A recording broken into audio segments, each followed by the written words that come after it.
Caribbean culture destroyed by the conquistadors? The arrival of Columbus and the Spanish to the New World had started in the Caribbean. We know almost everything about how they destroyed the natives, but very little is known about the lifestyle of this community, their social and spiritual achievements. On October the 12th, 1492, Christopher Columbus arrived at the shores of a great island, today known as Hispaniola, which is shared by two present-day countries, the Dominican Republic, 2/3 of the island, and Haiti, 1/3 of the island. Columbus and his crew were the first Europeans to meet the people of the Taino community. Later on, he called them Indians. He described the Taino as tall, well-proportioned, very generous and kind. He continued, "They traded with us. They gave us everything they had, and willingly so. It was their pleasure to meet our wishes. They're good-natured, do not know evil. They do not kill, do not steal. There are no better people in the world. They love their neighbors as themselves. Their speech is sweetest in the world. They are kind and laugh all the time."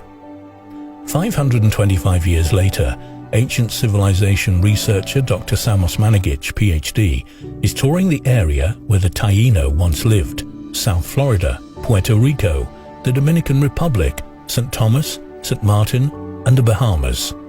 Spanish friar Bartolomé de las Casas, who visited in San Domingo, today's Dominican capital city, in 1561, wrote in his chronicles History of the Indies.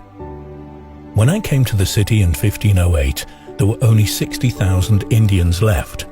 Therefore, between 1494 and 1508, more than 3 million Indians perished in wars, from disease, slavery, and labor in the mines. Who in the future generations will believe that?" On the basis of his writings, we infer that the Taino population in the Caribbean was at the level of 10 million. Unlike these 16th century estimates, present-day historiographers, particularly the Spanish, intentionally underestimate the number of Indians and suggest that the figure was closer to 100,000.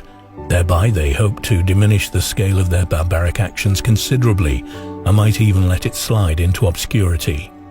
In addition to the above-mentioned islands and Florida, which Dr. Sam visited in January 2017, the Taino lived in Cuba, Jamaica, and Trinidad. It's assumed that they came to these islands during the migrations from South America. The best museum about the Caribbean world and Taino culture is located in the eastern part of the Dominican Republic, near the city of La Romana.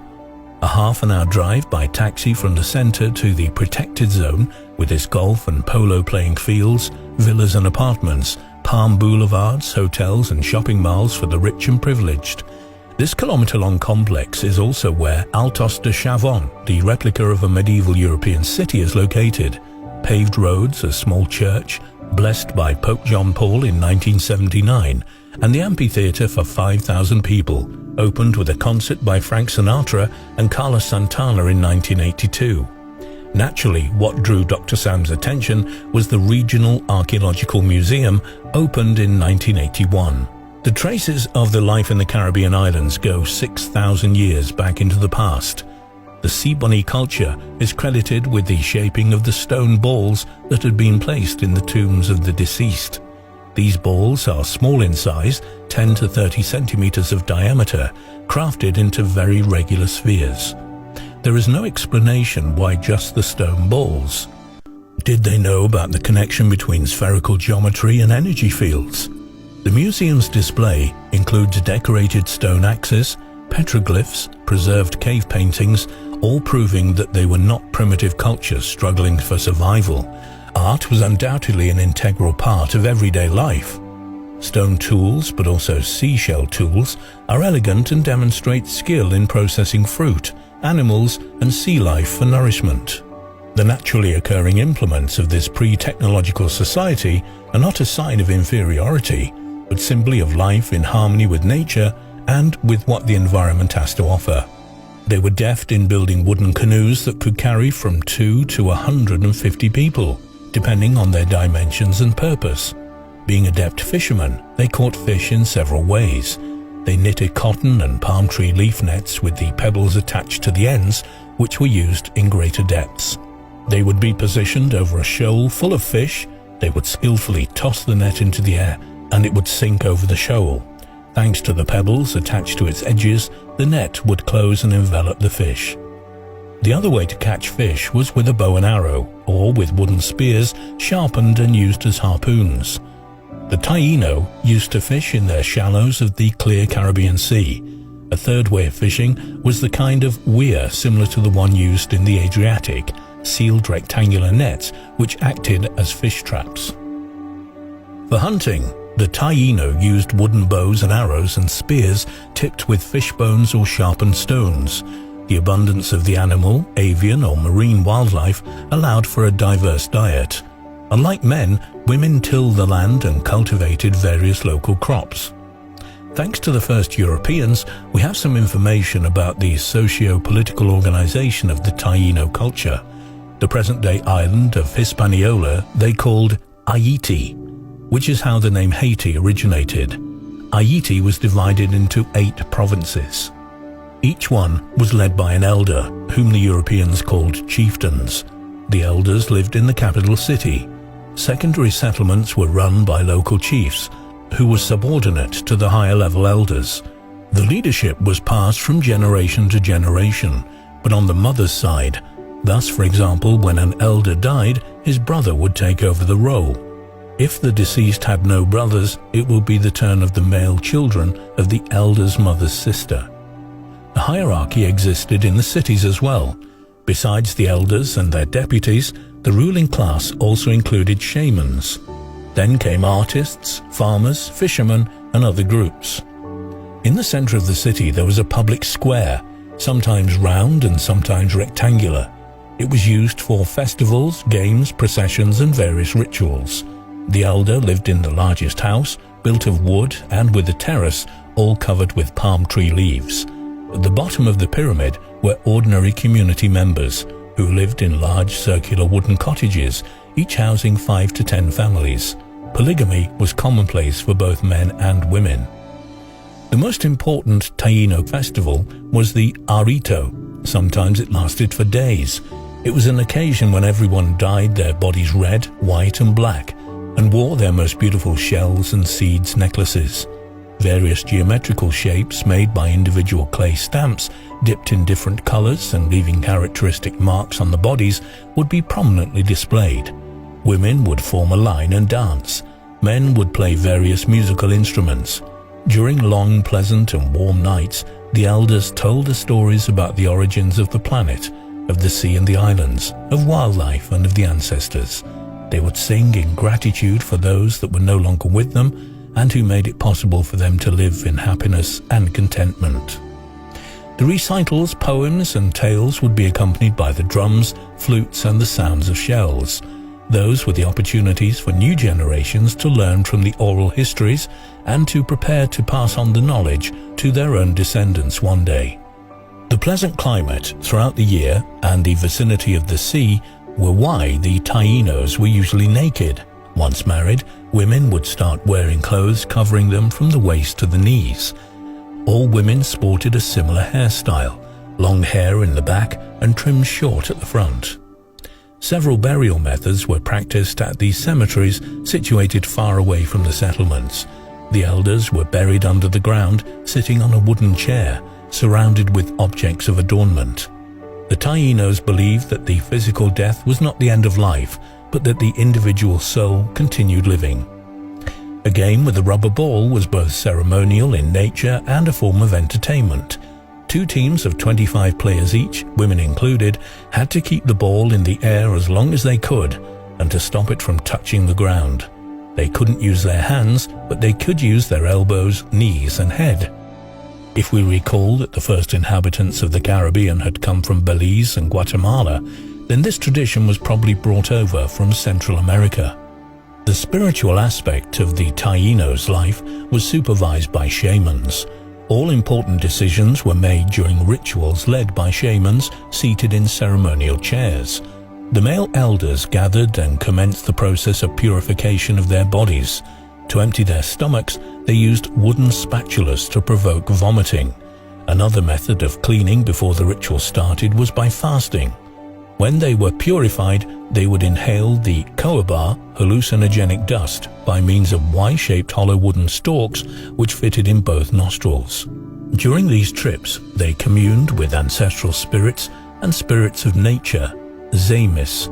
They asked for advice and suggestions on making decisions of greatest importance for the community. They mastered the techniques of astral projection. They could see the world more clearly, and they sought answers to their questions. The Taino believed that the seas were created after a major global flood. Souls of the dead went to the underground world, but at night they returned to the land of the living. Cuba is the largest Caribbean island. The Taino had 29 provinces there. Upon their arrival, the Spanish simply installed their own colonial cities on the existing settlements. They even kept the original names. Thus, even today's names of the Cuban cities originated from the Taino language: Havana, Batabanu, Baracoa, Bayamo. The name Cuba also comes from the Taino language, and it means abundance of fertile land, Cubeo. Other large islands, such as Puerto Rico, were also organized into provinces and ruled by the elders. The Taino culture left behind traces of their literacy. They frequently used petroglyphs, and even today they can be seen in the caves or painted on rocks. The Spanish also took words from their language, such as barbacoa, barbecue, canoa, canoe, tobacco, tobacco, batata, sweet potatoes, huracan, hurricane, and many other words used today in both Spanish and the English language. When Columbus met the Taino communities in the Bahamas, Hispaniola, Cuba, and Puerto Rico, he named them the Indians. At that time, he thought that he had sailed to India. This term became a common designation for the local inhabitants of Central and North America. During his second voyage, Columbus came back with the precise instructions of the Spanish court. It demanded from each Taino older than 14 years to prepare a quantity of gold, defined as the size of a falcon's stomach, for the king. If such a quantity could not be produced, 12 kilograms of cotton would be demanded as a substitute. If any person failed to meet these demands, the hands were cut off and they would be left to bleed to death as a brutal example for the others. European diseases also arrived with the Spanish, primarily smallpox. The Taino did not have a natural immunity for this disease, and in only a few years, 90% of the population was wiped out. Those who survived became slaves. The Spanish set up a system in which the Taino labored for them on the land or in the mines. In return, they gave them their system of education, teaching them Spanish, Christianization, miserable wages, and protection. When the Taino realized who they were dealing with, they tried to organize and fight the vicious Europeans. But they lacked adequate weapons, most of them died of disease, and they lost their social organization and leadership. Several rebellions were bloodily crushed. There are records about instances of peaceful demonstrations when the Taino boycotted farm work and entire towns starved to death. It took only a few decades to wipe out a nation of 10 million people from the planet. Their way of life has been destroyed, all in the name of the search for gold and territorial expansion of the Spanish crown. This is one of the most shameful periods in human history. Curiously, even today, a large statue of Christopher Columbus still stands in front of the governmental palace in Nassau, the Bahamas. The Taino culture has been lost forever. Small surviving groups of mestizos are trying to revive the Taino tradition. The fact is that a small percentage of their ancestors' blood runs in their veins, but it's not substantial enough to start a movement or give them influence on a regional scale. After the eradication of the Tainos from the Caribbean, the Spanish began bringing black African slaves to the Caribbean to work for them. They were brought over in such large numbers that they soon became the majority population and have remained to this day. Let us recall the first impressions Columbus had of the Tainos in 1492. They are kind and always smiling. Dr. Sam asks himself, what is the purpose of life? It's not hoarding of materials, riches, or technological products in our homes. The purpose should be to be happy, content, and full of spiritual knowledge. All the while, our smile is a reflection of the fullness of our lives.